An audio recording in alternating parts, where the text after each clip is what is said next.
मसीह का प्यारा वचन, ये है वचन प्यारा। परमेश्वर की धन्य नाम की महिमा हो। प्रभात मनन के सत्र 2643 में आप सभी का बड़े प्रेम के साथ स्वागत करता हूँ। आइए आज के मनन के लिए हम पढ़ते हैं यहूदा की पत्री प्रथम 2 पद। यहूदा की ओर से जो यीशु मसीह का दास और याकूब का भाई है, उन बुलाए हुओं के नाम जो परमेश्वर पिता में प्रिय और यीशु मसीह के लिए सुरक्षित है, दया और शांति और प्रेम तुम्हें बहुतायत से प्राप्त होता रहे। प्रभु को धन्यवाद देता हूँ कि 2 दिन के बाद पुनः प्रभात मनन लेकर मैं आपके पास पहुंच पाया। बेटी का ग्रेजुएशन कोर्स का एडमिशन के लिए इन दिनों में दक्षिण भारत की ओर यात्रा कर रहा था। यात्रा की कठिनाइयों के कारण मेरी तबीयत भी बिगड़ जाने की वजह से 2 दिन प्रभात मनन नहीं कर पाया था। लगभग 15 तारीख तक मेरी नियमित यात्रा जारी रहेगी। मेरी कोशिश ये है कि प्रभात मनन एक दिन भी बंद ना हो। तभी समय का अभाव एवं कमजोर सेहत एक चुनौती बन सकता है।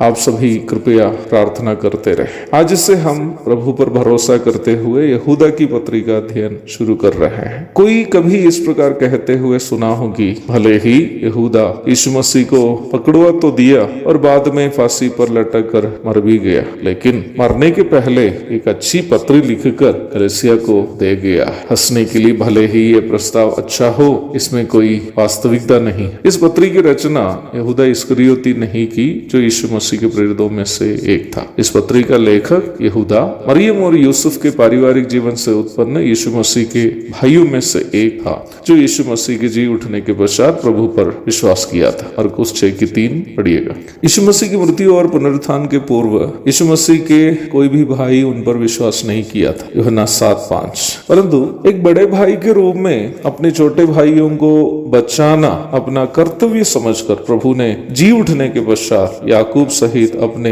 भाइयों को दर्शन दिया, जिसके कारण वे सभी उद्धार के अनुभव में आए। 1 कुरिन्थी 15:7 भी पढ़िएगा। यरूशलेम में कलीसिया की स्थापना के बाद प्रभु के भाई लोग याकूब, यहूदा आदि कलीसिया के नेतृत्व में सेवा का निर्वाह करते थे। याकूब के द्वारा लिखी गई पत्री का संक्षिप्त अध्ययन हम कर चुके हैं। यीशु को जो अपना भाई था मसीह के रूप में पहचाने हुए यहूदा खुद को यहाँ यीशु मसीह के भाई के रूप में परिचय ना देकर खुद को याकूब के भाई के रूप में परिचय दे रहा है। यहूदा ये बात अच्छा से जानता था कि खुद को प्रभु मसीह के भाई के रूप में परिचय देने का वह लायक नहीं है। यहूदा इस पत्री सार्वजनिक रूप में सभी उद्धार प्राप्त मसीह विश्वासियों के लिए लिखा है। इसलिए यहूदा की इस पत्री को सार्वजनिक पत्रियां अथवा जनरल एपिसल्स की सूची में गिनी जाती है। उद्धार प्राप्त सभी विश्वासियों को संबोधित करते हुए यहूदा प्रारंभ में इस प्रकार लिखता है, उन बुलाए हुओं के नाम जो परमेश्वर पिता के प्रिय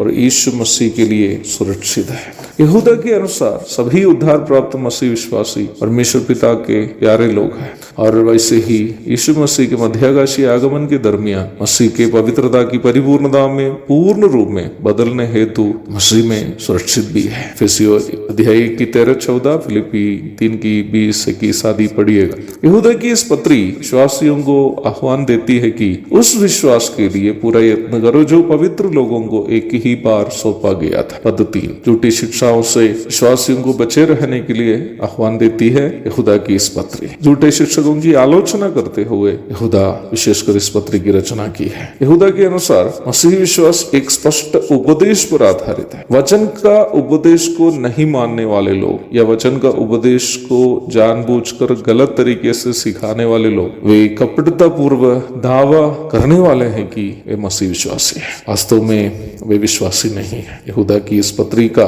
निचोड़ ही है। प्रभु की इच्छा हुई आने वाले दिनों में इस पत्री का अध्ययन हम लोग जारी रखेंगे। तब तक के लिए आपसे विदा हो जाता हूँ। प्रभु आप सबको आशीष दे।